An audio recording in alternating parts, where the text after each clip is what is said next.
আসসালামু আলাইকুম ওয়া রাহমাতুল্লাহ। বাংলাদেশ এবং বাংলাদেশ জাতীয়তাবাদী দলের ওয়ার্ড পর্যায় থেকে জাতীয় পর্যায় পর্যন্ত সমস্ত নেতৃবর্গ আমার সংগ্রামী শুভেচ্ছা ও সালাম গ্রহণ করিবে। আসসালামু আলাইকুম ওয়া রাহমাতুল্লাহ।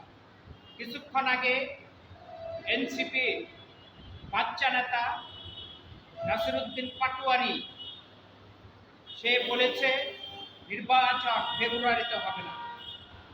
দেশ যখন গণতান্ত্রিক রাষ্ট্র বিনির্মাণের জন্য এবং অন্যান্য রাজনৈতিক দল যেখানে ঐক্যবদ্ধ হয়েছে সেখানে এনসিপি এই নেতা ফেব্রুয়ারির নির্বাচন বানচাল করার যে পায়তারা, সেই জন্য আমরা জাতীয়তাবাদী দল এবং জাতীয়তাবাদী দলের অঙ্গ সহযোগী সংগঠনের সমস্ত নেতাকর্মী এর তীব্র নিন্দা এবং প্রতিবাদ জানাচ্ছি।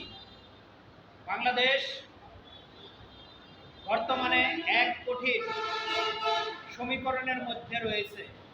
অতি শীঘ্রই অন্তর্বর্তী সরকারকে এই ফেব্রুয়ারি মাসে ঘোষিত নির্বাচন দিয়ে সেই সমীকরণ থেকে দেশকে রক্ষা এবং উদ্ধার করতে হবে।